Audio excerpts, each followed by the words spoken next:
Šarūnas ķēdes izmanto priekšējā rītē, ļoti labi sevi jūt tieši stopijā.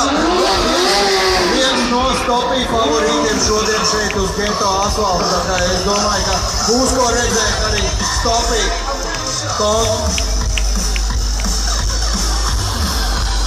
Tagad augšā uz pāris atpūtas, kaut kas nesanāks, pieķeramies pie aizmugurējā Dumlīša un laižam tālāk.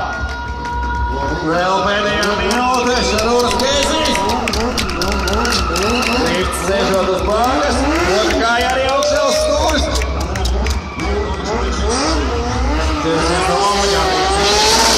Savu kvalifikāciju tiesnešiem, stopīs, vien kāja augšā uz stūris. Mēs nav labākajiem braucējiem, jebkurā ratā, priekšējā vai aizmugurējā. Un aiziet iekšmaliņā nostājā, mazliet zamisējās, nekas. Žūrī visu redzēja, nekas.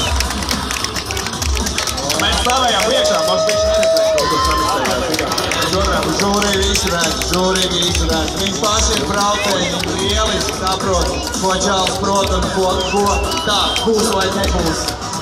Būs vai nebūs, 30 sekundes, pēdējā pusminūtē, Šarūnas Ķēzīs kāja gaisā, labi! Kvalifikācijas braucienā! Atrādies tiesnešiem, atrādies skatīties!